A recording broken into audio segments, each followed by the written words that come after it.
दिवाली के एक दिन पहले यानी नरक चौदस को नरकासुर का वध किया गया था।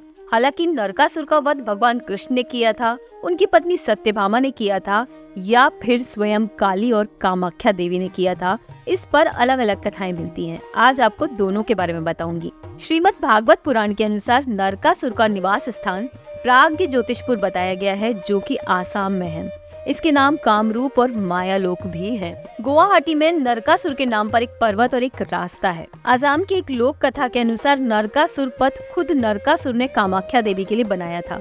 ये रास्ता आज भी कामाख्या मंदिर की ओर जाता है और इस रास्ते को एक रात में पूरा करना था, इसलिए वो पूरा नहीं कर पाया और नतीजन ये आज भी अधूरा है।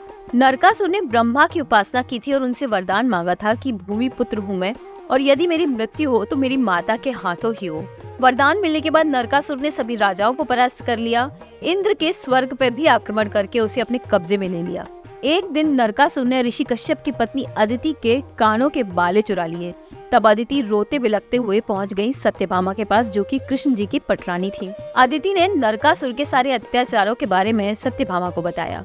जब कृष्ण जी को भी ये सब पता चला तो उन्होंने सत्यभामा से कहा कि चलो अब मुझे तुम्हारी जरूरत है, क्योंकि नरकासुर को कोई स्त्री यानी कि उनके माँ स्वरूप स्त्री ही मार पाएगी। कृष्ण आए हैं ये सुनकर नरकासुर ने अपने सेनापति मुरा को युद्ध के लिए भेजा। कृष्ण के एक ही वार से मुरा समेत तमाम सैनिक मारे गए।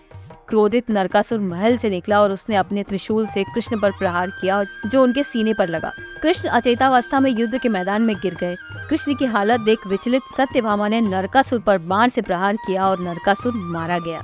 सत्यभामा कृष्ण की ओर मुड़ी और उन्हें हिलाया डुलाया तो वो तुरंत उठ खड़े हुए। ये दरअसल उनकी एक लीला थी। इस युद्ध के पश्चात नरकासुर की कैद से 16,100 सुंदर स्त्रियों को मुक्त कराया गया। देवी अदिति के कर्णफूल भी प्राप्त हो गए। नरकासुर की कैद से मुक्त हुई कन्याएं अब श्री कृष्ण के पास आईं और उन्हें घेर कर बोली कि हमें कौन स्वीकार करेगा। तब कृष्ण जी ने उन 16,100 पटरानियों से विवाह किया, उन्हें समाज में सम्मान दिलाने के लिए। यदि बात की जाए कालिका पुराण की, तो इसमें वर्तमान आसाम की शासक कामाख्या देवी की एक दिलचस्प कहानी है। ऐसा कहा जाता है कि कामाख्या ने काली के रूप में नरकासुर का वध किया था। नरकासुर का अत्याचार जब हर तरफ फैल गया तो उसकी मांद में प्रकट हुई माँ कामाख्या देवी। नरकासुर को ये वरदान था कि उसकी मृत्यु उसकी माँ के हाथों होगी, वो भी तब जब वो उन पर ही आसक्त हो जाएगा। तब कामाख्या अपने सुंदर रूप में उनकी मांद में प्रकट हुई।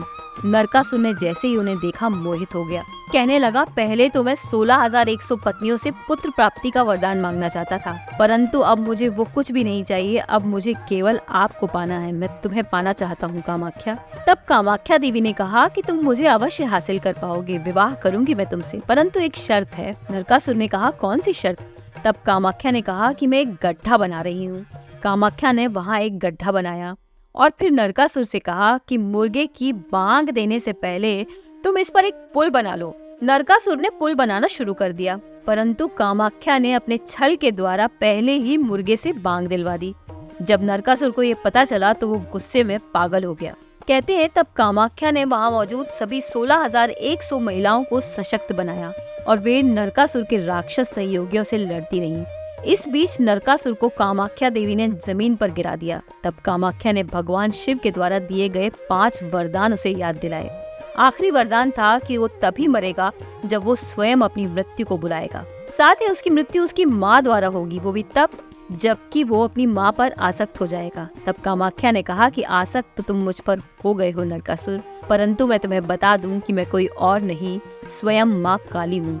स्वयं अपने शिव की महाकाली, जो सभी की निर्माता, संरक्षक और संहारक है। नरकासुर ने जब अपने सामने भयानक महाकाली को खड़ा हुआ देखा तो उन्हें सब कुछ याद आ गया और वो बुरी तरह भयभीत हो गया।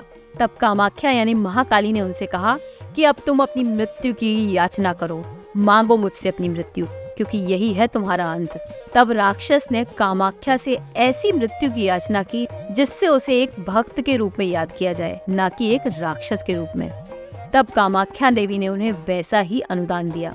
यहाँ कामाख्या देवी ने नरकासुर को अपने त्रिशूल से मार डाला और फिर उन सभी 16,100 महिलाओं को मुक्त कराया।